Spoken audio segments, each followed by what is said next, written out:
Première oratrice, Madame Monia Benini, qui représente ici Per il Bene Comune d'Italie. Elle va prendre maintenant la parole.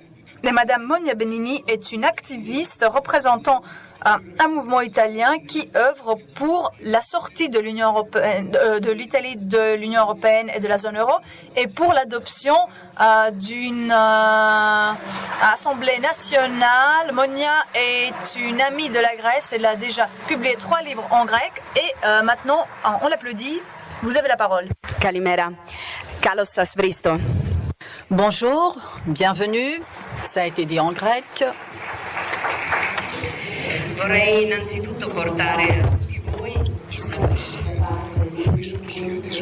Je voudrais vous faire part des salutations de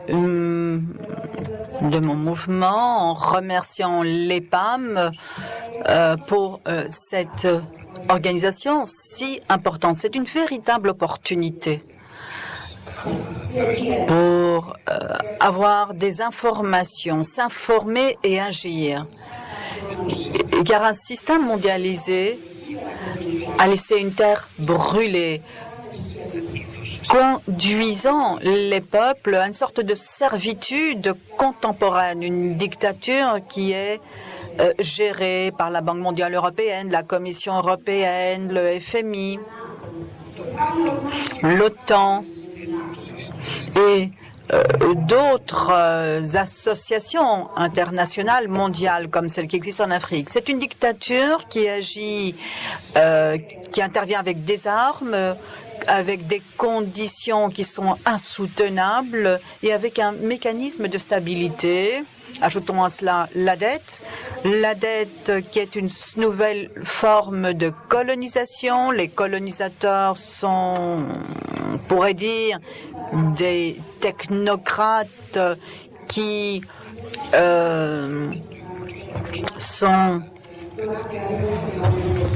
Per l'unità africana, poco prima di essere des assassins. Et avec cette dette qui aujourd'hui encore opprime nos peuples, nous avons des millions de gens qui sont dans la famine et toutes nos ressources, nos patrimoines est bradé.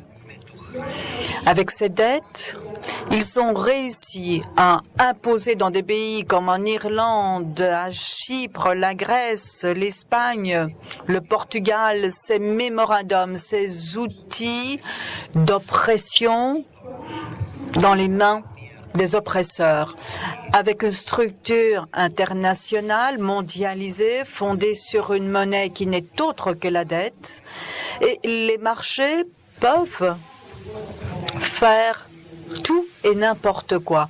Si les pays, si les États, si l'on en peut parler encore d'États, et voir, ils peuvent décider de la manière dont ils vont choisir leurs victimes ciblées. C'est une dictature composée par des spéculateurs, par ceux qui n'ont pas été élus de manière démocratique et qui dirigent nos pays, mais qui ont été choisis à travers des élites et qui agissent comme une armée contemporaine et qui lutte contre les peuples des pays de l'Amérique du Sud. Les banquiers internationaux savent mieux faire que réglementer le flux de l'argent.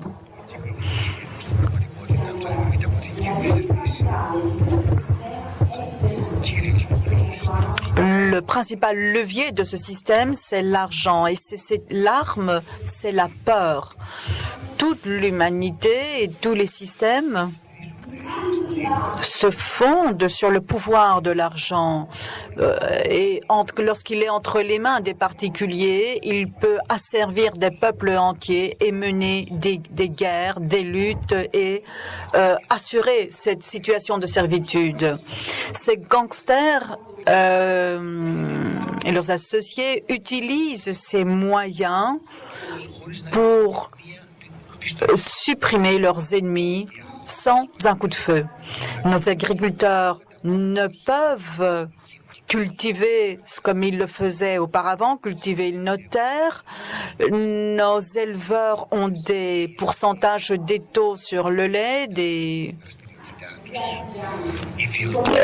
les pêcheurs doivent changer d'activité, les artisans doivent s'adapter à des directives et à des résolutions qui les rendent qui les appauvrissent. L'industrie, la production industrielle s'amenuise et elle se sacrifie dans des structures qui n'agissent pas en faveur de nos peuples.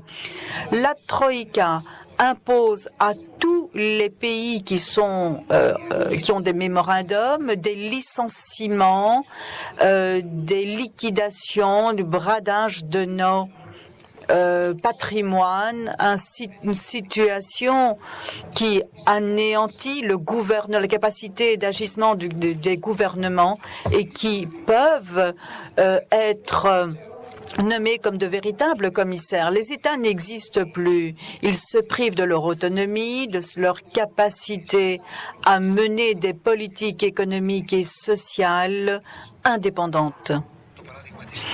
L'exemple de l'Italie, de mon pays, qui est entraîné, influencé par cette dictature européenne à travers des différents moyens de comptables et qui est imposé par le gouvernement depuis 1995, le gouvernement de Dean, et tout ceci afin de mettre en place une feuille de route qui a été élaborée dans le cadre de la communauté économique européenne dès les années 70 par la commission de Pierre Werner qui visait à mettre en place la monnaie unique.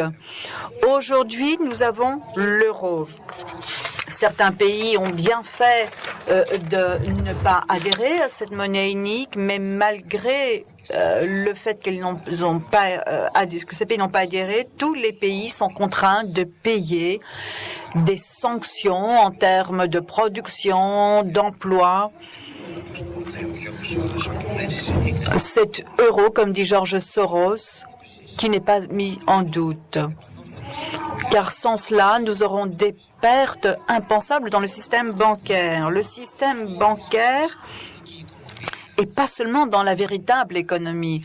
Au contraire, ce serait des pertes pour les spéculateurs, pour ceux qui ont l'impression d'être les dieux de ces produits toxiques, avec toute cette spéculation et les paris joués contre nous. Il faut prendre conscience que nous sommes dans une situation de guerre à l'encontre de nos peuples et nous avons le droit, nous avons le devoir et l'obligation de nous y opposer, de revendiquer nos droits et de nous sauver. Nous n'allons pas sacrifier nos vies, ils ne vont pas nous priver de notre avenir.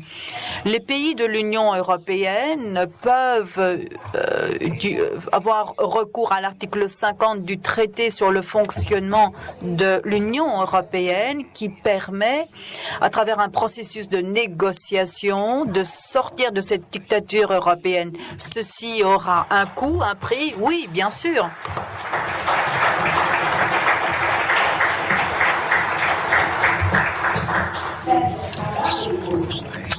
Certes, ceci aura un coût, un prix, mais quel est le coût payé aujourd'hui pour se sentir occupé et mourir de faim? Cela ne suffit pas. De nombreux pays qui peuvent faire appel à la résolution 38 de l'ONU qui concerne la Grèce pour nier le paiement de la dette, comme l'a fait Néstor Kirchner en 2005 en Argentine. De nombreux autres pays se trouvent dans une situation telle où ils vont refuser le paiement de la dette, comme ça a été pour l'Équateur en 2008. Nous pouvons tous nier ce gaspillage des fonds publics pour l'acquisition d'armes contre des guerres inutiles. Nous pouvons tous nier au quotidien d'être des serfs, des esclaves d'un système monétaire et bancaire qui vise à piller les États, Amérique latine, Afrique et autres.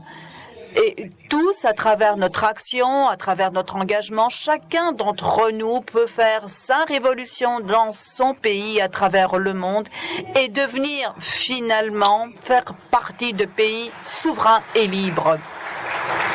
Agissons et faisons-le, faisons-le.